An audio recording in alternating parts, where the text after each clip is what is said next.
The Outcasts, introducing Zara and Lyra. The vast emptiness of space stretched endlessly before Zara as she gazed out the viewport of her small, battered spacecraft. Her violet eyes, set in a face of pale blue skin, reflected the distant stars, each one a reminder of how far they had come, and how much farther they had to go. Behind her, curled up in a makeshift bed of salvaged padding and thermal blankets, her young daughter Lyra slept fitfully. Zara's slender fingers danced across the control panel, her movements precise despite her exhaustion. The ship's systems blinked warnings at her, life support failing, fuel reserves critically low, hull integrity compromised. She had known for days that their situation was dire, but seeing the cold, hard data before her made impossible to deny any longer. They were going to die out here. The thought sent a chill through her body, colder than the creeping frost that had begun to form on the inner walls of the ship. Zara closed her eyes, allowing herself a moment of despair. How had it come to this? Just weeks ago, she had been a respected scientist on her homeworld of Australia, working on breakthrough technologies that could have revolutionized space travel for her people. But then she had discovered the truth. The Australian High Council, the very government she had dedicated her life to serving, was corrupt to its core. They had been selling weapons technology to the fearsome Dra'ri Empire, a brutal regime known for subjugating entire star systems. Worse still, they were planning to betray their own people, offering up Australia as the Dra'ri's next conquest in exchange for positions of power within the empire. When Zara had confronted them with evidence of their treachery, she had expected shock, denial, perhaps even remorse. Instead, she was met with cold indifference and a swift death sentence. If not for a sympathetic guard who warned her at the last moment, she and Lyra would have been executed on the spot. They had fled in the night, taking only what they could carry and commandeering this small research vessel. For days they had jumped from system to system, always one step ahead of their pursuers. But now, stranded in the depths of uncharted space, it seemed their luck had finally run out. A small whimper from behind her snapped Zara out of her dark reverie.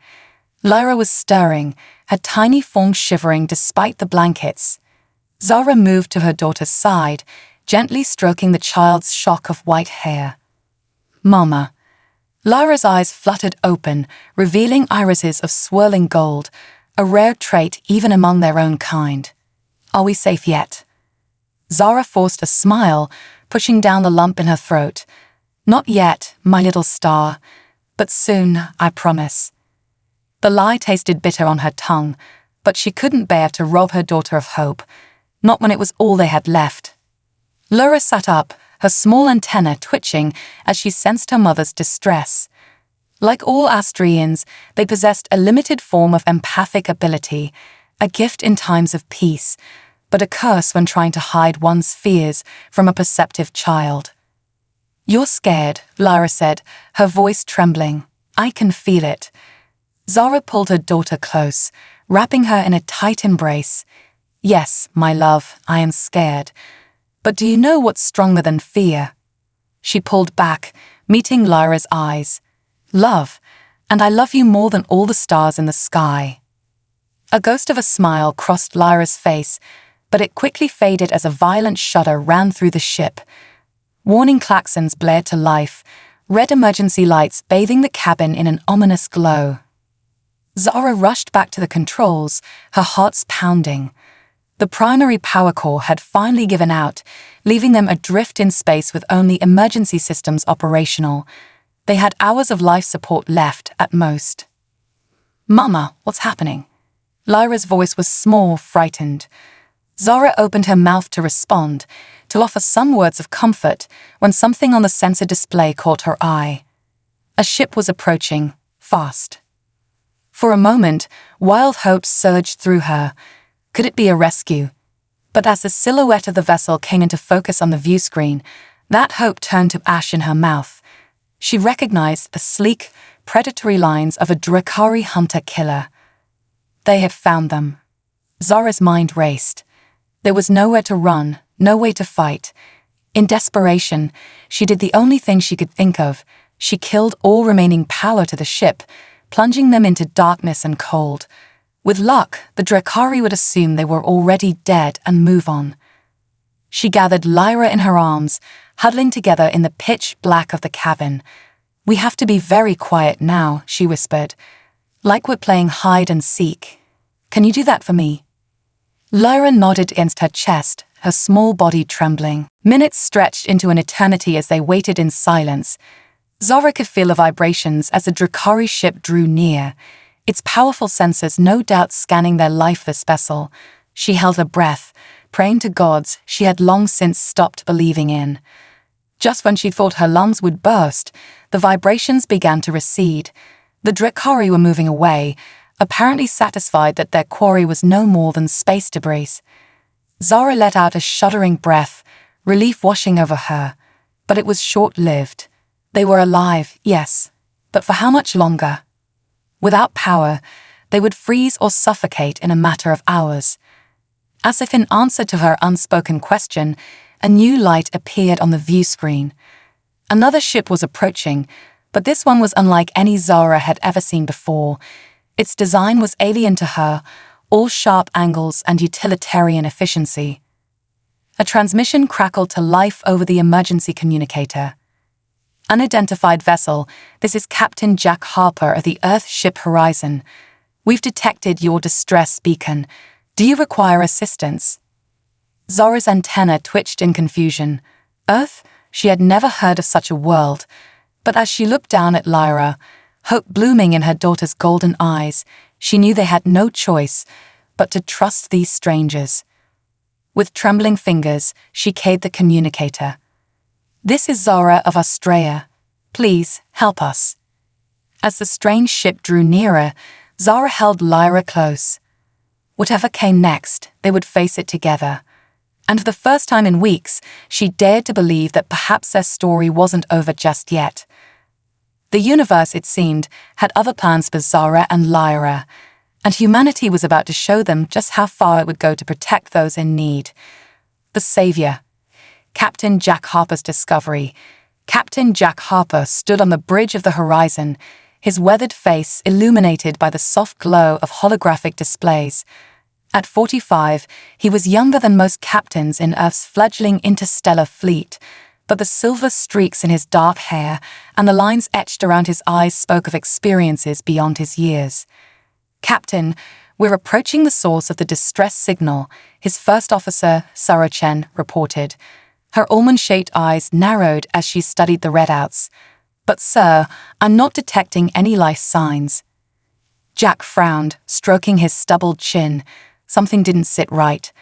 The distress beacon was old tech, certainly not standard for any modern spacecraft. And yet, it had led them far beyond the usual patrol routes, into a sector of space that humanity had only begun to explore. "Full scan, Lieutenant," Jack ordered. "I want to know everything about that ship." As the Horizon's advanced sensors probed the derelict vessel, Jack's mind wandered to the events that had brought him here. Earth had made first contact with alien life just 5 years ago, and the galaxy they'd found themselves thrust into was far from peaceful. Humanity, with its resourcefulness and adaptability, had quickly carved out a niche for itself as peacekeepers and explorers. The Horizon was part of that effort, a state-of-the-art rescue and exploration vessel designed to push the boundaries of known space and offer aid to those in need. It was a mission Jack believed in with every fiber of his being. "Sir," Sarah's voice snapped him back to the present. "We're detecting 2 faint life signs aboard the vessel. They're weak, but they're there." Jack's pulse quickened. "Life support status." "Critical, sir. They've got maybe an hour of breathable air left at most." Without hesitation, Jack sprang into action. "Prep the medical bay. Chen, you're with me. Davis, bring us alongside and prepare for emergency docking procedures." As they made their way to the airlock, Jack couldn't shake the feeling that this was more than a routine rescue. The ship's design was like nothing in their database, and its presence this far out raised more questions than answers. The docking procedure was tense, the Horizon's AI working overtime to compensate for the derelict ship's lack of power. When the airlock finally hissed open, Jack and Sarah stepped through, their environmental suits gleaming in the darkness. The interior of the alien craft was cold enough to see their breath, frost coating every surface. As they moved deeper into the ship, their helmet lights cut through the gloom, revealing a scene of abandonment and desperation. "Life signs are coming from the forward compartment," Sarah whispered, her voice tight with anticipation. They found them huddled in what appeared to be the cockpit, two figures, alien yet hauntingly humanoid, clinging to each other in the darkness. The larger one, clearly female, raised her head as they approached. Her violet eyes widened in a mixture of fear and hope. Jack's breath caught in his throat. In all his years of space exploration, he'd never encountered a species quite like this. The woman's blue skin seemed to shimmer faintly in the light of their helmets, and delicate antennae atop her head twitched as she regarded them. Slowly, carefully, Jack removed his helmet. The air was thin but breathable. He held up his hands in a universal gesture of peace.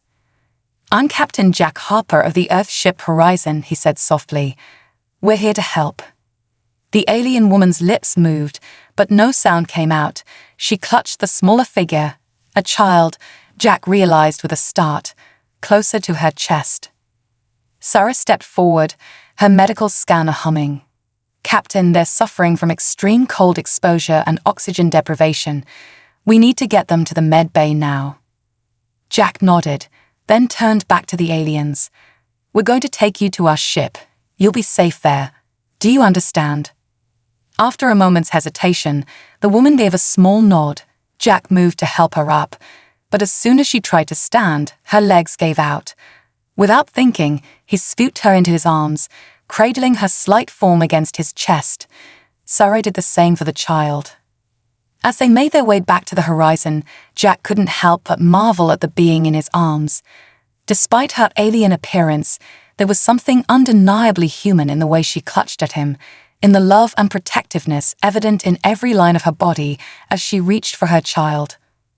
Once aboard the Horizon, the medical team sprang into action. Jack watched as the aliens were rushed to the med bay, a whirlwind of activities surrounding them. Dr. Elena Rodriguez, the ship's chief medical officer, barked orders as she worked to stabilize her unusual patients. Hours passed before Elena emerged from the med bay, looking exhausted but satisfied. "They're stable," she reported. "The woman is recovering well. The child, it was close, but she's a fighter." Jack let out a breath he hadn't realized he'd been holding. "What can you tell me about them?" Elena shook her head in wonder. "Physiologically, they're not too dissimilar from us. Bilateral symmetry, similar organ structure. But their cellular makeup is like nothing I've ever seen. Their DNA, if you can call it that, is incredibly complex. And there's something else." She hesitated. "What is it?" Jack prompted. "They appear to have some form of limited telepathic ability. Nothing too dramatic, but it's there. Frankly, Captain, I'm amazed they survived as long as they did in those conditions. They're remarkably resilient." Jack nodded, his mind racing with the implications of their discovery. "When can I speak with them?" "The woman should be conscious soon. But Jack," Elena's voice softened, "whatever they've been through, it's been traumatic. Go easy on them." As Jack made his way back to the med bay, he couldn't shake the feeling that this encounter would change everything. Humanity had made contact with several alien species since venturing into the stars, but something about these two felt different, special. He found the alien woman awake, sitting up in her bed. Her violet eyes locked onto him as he entered, a mixture of gratitude and wariness in her gaze. "Hello," Jack said softly, approaching her bed. "I'm Captain Jack Harper. You're safe now. Can you understand me?" The woman nodded slowly. When she spoke, her voice was melodious, with an accent Jack couldn't quite place. "I am Zara. My daughter, Lyra, is she?" "She's fine," Jack assured her quickly. "She's resting in the next room. You've both been through quite an ordeal." Zora's shoulders sagged with relief. "Thank you," she whispered. I was certain we were going to die out there." Jack pulled up a chair, sitting down beside her bed. "Can you tell me what happened? How did you end up adrift in space?" Zora's antenna drooped, and Jack could see the struggle in her eyes as she decided how much to reveal. Finally, she spoke, her voice barely above a whisper. "We're refugees," she said, "fleeing from those who would see us dead for what we know. Captain Harper, I'm afraid our presence here may have put you and your crew in danger." Jack leaned forward, his eyes meeting hers. "Zora, I promise you, as long as you're aboard this ship, no harm will come to you or your daughter. Whatever you're running from, whatever danger you face, you're not alone anymore. Humanity stands with you." As Zora began to tell her story, Jack listened with growing concern and admiration. He didn't know what challenges lay ahead, but one thing was certain: the lives of everyone aboard the Horizon had just changed forever. And somewhere in the vast emptiness of space, sinister forces were already moving, setting in motion events that would test the very limits of human courage and compassion. Escape from the void, a desperate flight. The Horizon hummed with nervous energy as Captain Jack Harper called an emergency meeting of his senior staff. Around the briefing room table sat his most trusted officers: Sarah Chen, his taciturn but brilliant first officer; Dr. Elena Rodriguez, the ship's empathetic chief medical officer; and Chief Engineer Raj Patel, whose expertise had saved their lives more times than Jack could count. "All right, people," Jack began, his voice grave. "I'm sure you've all heard the rumors by now. It's time you knew the truth." He took a deep breath. "Our guests are refugees from a planet called Australia. They're on the run from their own government and a force known as the Dra'ri Empire." Sarah's eyes narrowed. "The Dra'ri? We had run-ins with their scout ships before. They're bad news." Jack nodded. "Worse than we thought. According to Zora, they're planning to conquer her homeworld. She discovered evidence of her government's collusion and barely escaped with her life." "Bloody hell," Raj muttered, running a hand through his thick black hair. "So we've potentially got 2 hostile alien forces on our tail."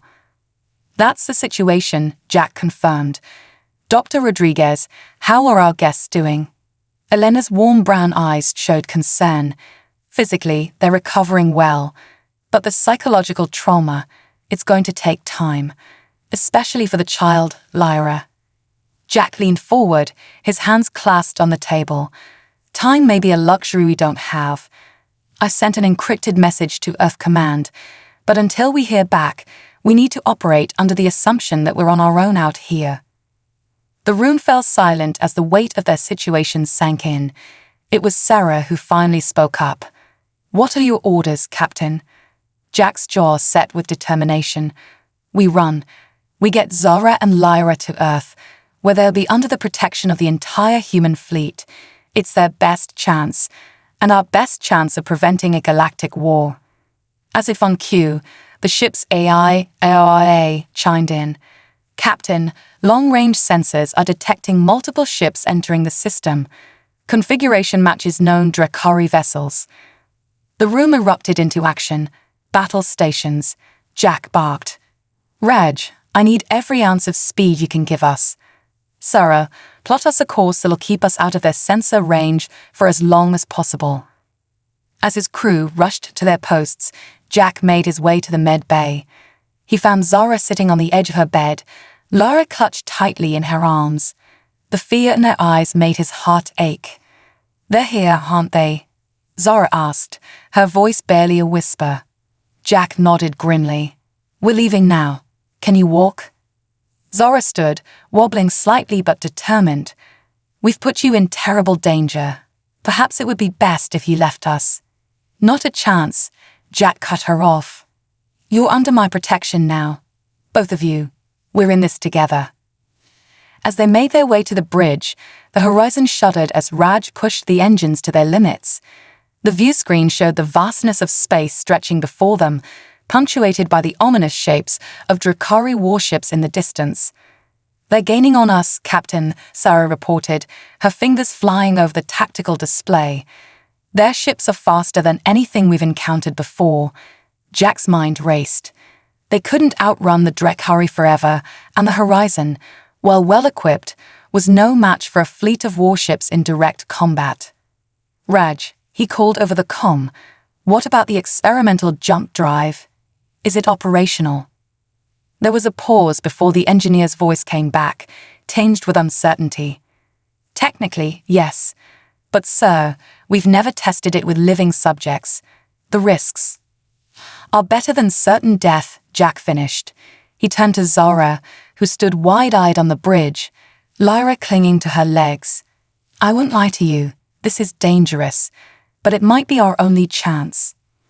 Zara met his gaze, fear and resolve warring in her violet eyes. After a moment, she nodded. "We trust you, Captain Harper." Jack felt the weight of their trust like a physical thing. He turned back to his crew. "Prepare for experimental jump. All hands. Brace for impact." The next few moments were a blur of activity. Ray's voice counted down from the engineering deck as the jump drive spooled up. The Dra'ri ships loomed larger on the view screen, energy weapons charging. "Jump in 3, 2, 1. The universe seemed to bend around them. Jack felt a sensation like being turned inside out, his very atoms screaming in protest. The viewscreen flared with impossible colors, and for a heart-stopping moment, he feared they'd made a terrible mistake. Then, as suddenly as it began, it was over. The Horizon hung in space, the Dra'ri ships nowhere to be seen. Instead, an unfamiliar star system sprawled before them. "Status report," Jack called, fighting down a wave of nausea. "All systems operational," Sarah responded, sounding as shaken as he felt. "But Captain, I don't recognize any of these star patterns. We're far beyond any charted space." A small gasp drew Jack's attention. Zara stood transfixed by the viewscreen, her antenna quivering. "It's not possible," she whispered. "What is it?" Jack asked, moving to her side. Zara's eyes were wide with wonder and disbelief. "This system, I've seen it before, in ancient Astrian star charts. It's supposed to be a myth, a legend." She turned to Jack, her voice filled with awe. "Captain Harper, I believe you've brought us to the lost cradle of my civilization." The bridge fell silent as the implications sank in. They had escaped the Dra'ri, yes, but at what cost? They were lost, adrift in uncharted space, with no clear way home. And yet, they had stumbled upon a discovery that could change the course of galactic history.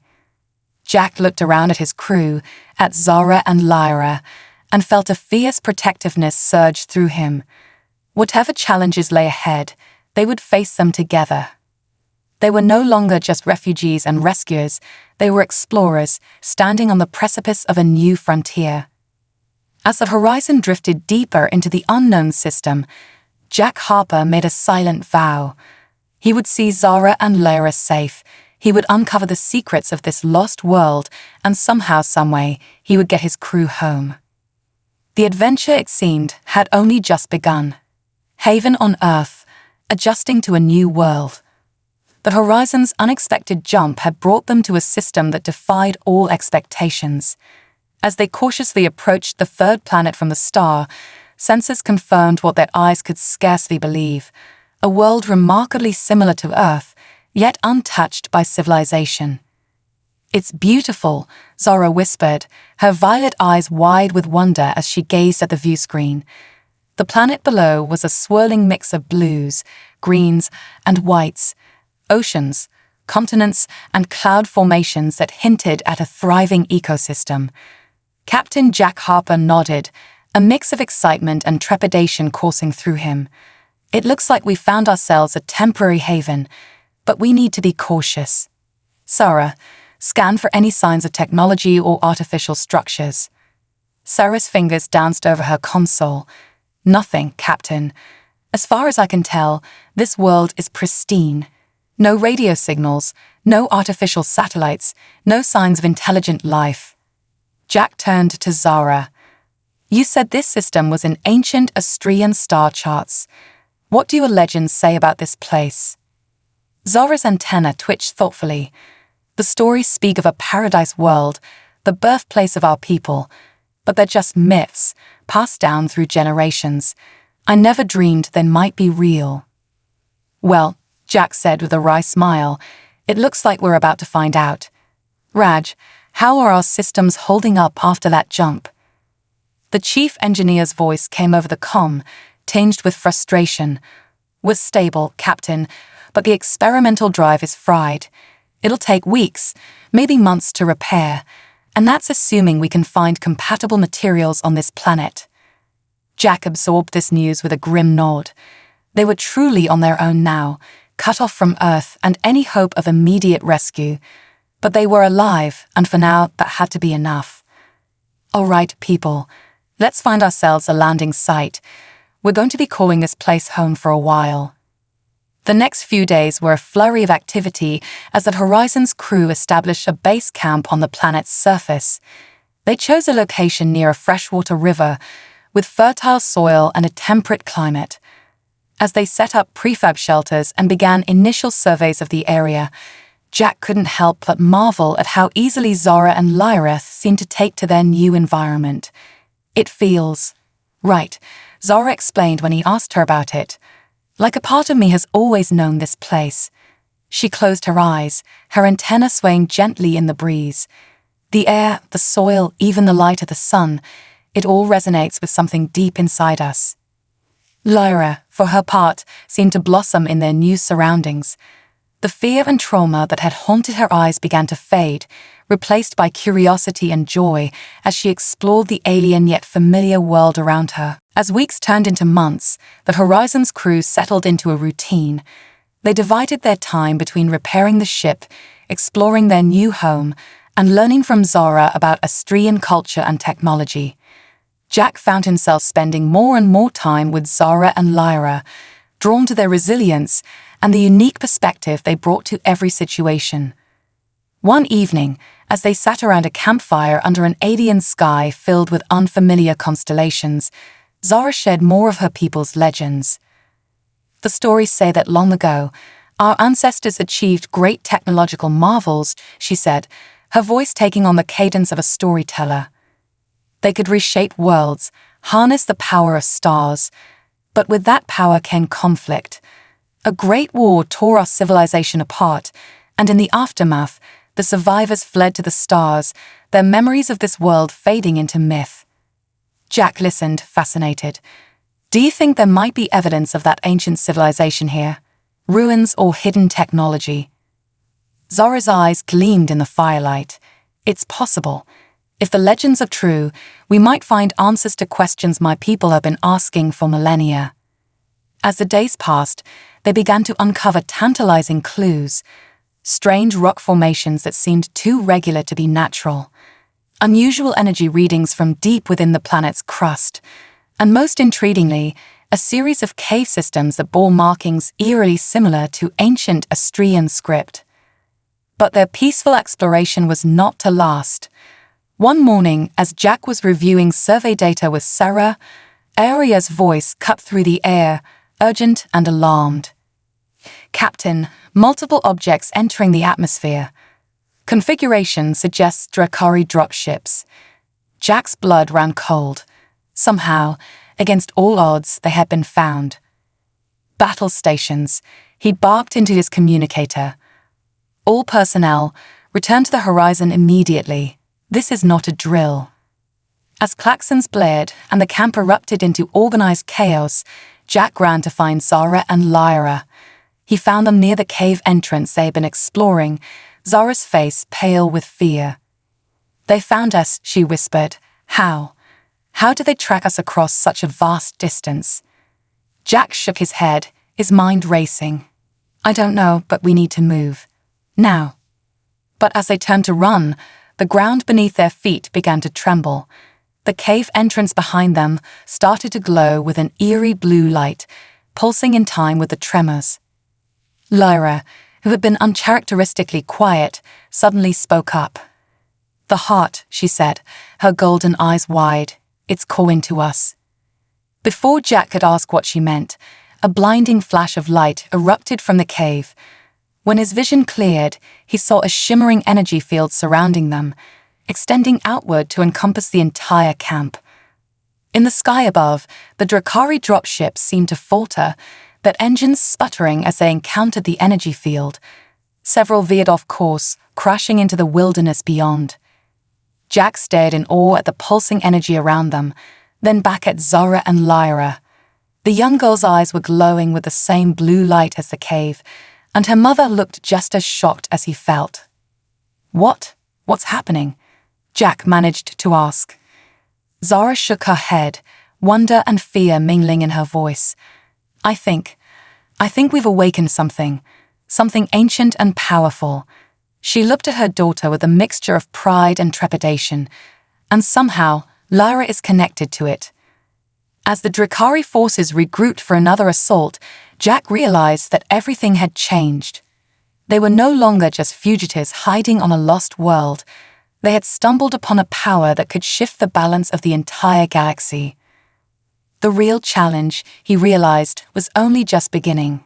How would they protect this power from those who would misuse it? And more importantly, how would it change them in the process? As he looked at Zara and Lyra, at his crew, and at the shimmering energy field protecting them all, Jack Harper knew one thing for certain: whatever came next, they would face it together. Human, Austrian, and the echoes of an ancient civilization, united in the face of a threat that spanned the stars. The lost world had found them, and now it was up to them to decide its fate, and perhaps the fate of the galaxy itself. The hunters return, facing an old threat. The shimmering energy field pulsed around them, a barrier between the Horizon's crew and the Dra'ri forces regrouping in the skies above. Captain Jack Harper's mind raced, trying to process the sudden turn of events. Beside him, Zara stood protectively over Lyra, whose small form still glowed with an otherworldly blue light. "We need to get back to the ship," Jack said, his voice cutting through the stunned silence. "Whatever's happening here, we'll be safer there." As if in response to his words, the energy field began to contract, herding them gently but firmly towards the horizon. The crew moved as one, a mix of awe and fear on their faces as they passed through the translucent barrier. Once aboard, Jack turned to Raj. "Status report. Can we take off?" The engineer shook his head, frustration evident in his voice. "The main engines are still offline, Captain. We're grounded for now." Jack's jaw clenched. They were sitting ducks if the Dra'ri managed to penetrate the energy field. He turned to Zara, who was cradling a now unconscious Lyra in her arms. "Zara, I need answers. What just happened down there? How is Lyra connected to this?" Zara's violet eyes were wide with a mixture of wonder and fear. I'm not sure. The legends speak of the ancestors having a deep connection to the planet itself, able to tap into its energy. But it was always just a myth. She looked down at her daughter. Somehow, Lyra has awakened that connection. Before Jack could respond, Zara's voice cut through the air. "Captain, the Dra'ri ships are regrouping. They're preparing for another assault." Jack moved to the bridge, his mind working furiously. They couldn't run, couldn't hide. Their only hope lay in the mysterious power Lyra had awakened. But how could they control it? As if in answer to his unspoken question, Lyra stirred in her mother's arms.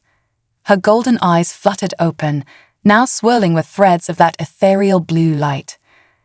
"The heart," she murmured, her voice oddly distant. "We need to go to the heart." Jack knelt beside her. "The heart of what, Lyra?" "The planet," she replied, her gaze focusing on him with an intensity that belied her years. "It's calling to us. It wants to help."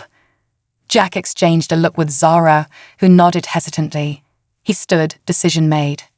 "All right, Zara, you're in command here. Keep the ship secure and be ready to take off the moment we get those engines online. Zara, Lyra, you're with me. Raj, I need you too." As they prepared to disembark, Dr. Rodriguez approached, concern etched on her face. "Captain, I should come too. We don't know what effect this energy is having on Lyra." Jack nodded, grateful for her foresight. Together, the small team made their way back to the cave entrance, the energy field parting to allow them passage. Inside, the cave walls pulsed with the same blue light that surrounded Lyra. As they ventured deeper, the passages seemed to shift and change, guiding them towards some unseen destination. "This technology," Raj muttered, his engineer's mind trying to make sense of what he was seeing. "It's like nothing I've ever encountered. It's as if the entire planet is one giant, living machine." After what felt like hours of descent, they emerged into a vast chamber. At its center stood a pillar of swirling energy, tendrils of light reaching out like the branches of a cosmic tree. Lyra broke free from her mother's grasp, approaching the pillar with reverence. As she reached out to touch it, Jack moved to stop her, but Zara held him back. "Wait," she whispered. I think this is what's meant to happen." As Lyra's small hand made contact with the energy, the entire chamber came to life. Holographic displays sprang into existence around them, showing star maps, schematics, and streams of data in a language none of them recognized. Lyra turned to them, her eyes now blazing with blue fire. When she spoke, her voice seemed to echo with the wisdom of ages. "This is the legacy of the ancestors," she said, "the sum of their knowledge, their power, and their mistakes." Jack stepped forward, his heart pounding. "Lyra, what does this mean? How can it help us?" The girl smiled, an expression both ancient and impossibly young. "It means we have a choice, Captain Harper. The power to reshape worlds, to travel between the stars in the blink of an eye. The power to end wars, or to start them." Zara moved to her daughter's side, her face a mixture of pride and fear. "But the Dra'ri, they're still coming. How do we stop them?" Lyra turned back to the pillar of energy. "We show them the truth of who they are, of who we all are." Before anyone could question her further, Lyra raised her hands. The energy from the pillar surged outward, engulfing them all in a blinding flash of light. When Jack's vision cleared, he found himself standing not in the underground chamber, but on the bridge of the horizon. Around him, his crew looked equally disoriented, but what caught his attention was the view screen before them. The Dra'ri fleet hung motionless in space, their weapons powered down, and between them and the planet's surface floated a massive holographic projection, a representation of the galaxy itself, with lines of energy connecting various worlds. By the stars, Zara breathed. "It's our history, the history of all our peoples." As they watched, the hologram began to tell a story. It showed the rise of a great civilization, one that spanned the galaxy. It showed how that civilization fractured, its children scattering to the stars, forgetting their common origin. And it showed how those children, over millennia, became the various species now populating the galaxy, including humans, Astrayans, and yes, even the Dra'ri. Jack turned to find Lyra standing beside him, the blue glow fading from her eyes. She looked tired but triumphant. "Do you understand now?" she asked. "We're all connected, all children of the same source." As the implications of this revelation sank in, a transmission crackled to life. The face of a Dra'ri commander appeared on screen, his expression one of shock and awe. This changes everything," the Dra'ri said, his voice trembling. "We had no idea. All this time, we've been fighting our own kin." Jack stepped forward, seizing the moment. "Then perhaps it's time we stopped fighting and started talking. There's room enough in this galaxy for all of us if we're willing to work together." The Dra'ri commander nodded slowly. Yes, I believe you're right. We will stand down, and we have much to discuss." As the transmission ended, Jack looked around at his crew, at Zara and Lyra, and felt a swell of pride and hope. They had done the impossible, averted a war and opened the door to a new era of galactic cooperation. But as he met Zara's eyes, he saw his own thoughts reflected there. This was only the beginning. The power they had uncovered, the legacy of their shared ancestors, was both a gift and a tremendous responsibility. As the horizon hung in orbit around the planet that had once been myth, Jack Harper knew that their greatest adventure and their greatest challenge lay ahead. The galaxy was about to change, and they would be at the forefront of that change. Whatever came next, they would face it together, humans, Astrayans, and all the children of the stars united at last. Humanity's stand, the final confrontation. In the weeks following the revelation of their shared ancestry, a tense peace settled over the planet. The Dra'ri fleet remained in orbit, no longer hostile but wary, as delegates from all sides engaged in intense negotiations. Captain Jack Harper found himself thrust into the role of mediator, a position he never imagined he'd hold. On the planet's surface, the Horizon's crew worked tirelessly alongside Zara and a team of Astrayan scientists who had arrived shortly after the standoff. Their goal, to unlock the secrets of the ancient technology that Lyra had awakened. "It's remarkable," Zara said one evening, as she and Jack stood watching Lyra interact with a holographic interface. "The more we study it, the more we realize how little we truly know." Jack nodded, a mix of awe and concern on his face. "That's what worries me. This kind of power, it could change everything, for better or worse." Their conversation was interrupted by an urgent call from Sarah on the bridge. "Captain, we're detecting multiple ships entering the system. They're not Dra'ri." Jack's heart sank. He had been expecting this, but not so soon. "Earth." "Yes, sir, and others. It looks like word has spread faster than we anticipated." Within hours, the skies above the planet were filled with ships from across the galaxy. Earth's fleet hung in formation alongside vessels of dozens of other species, some familiar, others completely unknown. The lost world, hidden for millennia, had suddenly become the center of the universe. As tensions rose and competing claims to the planet and its technology grew more heated, Jack knew they were walking a razor's edge. One wrong move could ignite a conflict that would make the Dra'ri War look like a minor skirmish. It was Lyra who provided the solution. Standing before a grand assembly of representatives from across the galaxy, the young girl's eyes glowed with that now familiar blue light as she addressed them. "This world, this legacy, it doesn't belong to any one of us," she said, her voice carrying an authority far beyond her years. "It belongs to all of us, and it comes with a choice." With a wave of her hand, Lyra activated the planet's defense systems. A shimmering field, far more powerful than the one they had first encountered, enveloped the entire world. "The ancestors left us this gift, but also a test," Lyra continued. "Only those who come in peace, who are willing to work together for the benefit of all, will be allowed to access its power." A hush fell over the assembled delegates as the implications of her words sank in. Jack stepped forward, building on Lyra's momentum. "We stand at a crossroads," he said, his voice firm. "We can choose to fight over this discovery, to let our fears and our greed drive us to conflict, or we can choose to embrace our shared heritage, to work together to unlock the mysteries our ancestors left behind." He looked around the room, meeting the eyes of humans, Dra'ri, Astrayans, and a dozen other species. "I propose we establish a joint council with representatives from all our peoples. Together, we can explore this world and its technology, ensuring that its power is used for the benefit of all." The debate that followed was long and often heated, but as hours turned to days, a consensus began to emerge. The galactic community, fractured for so long, began to come together.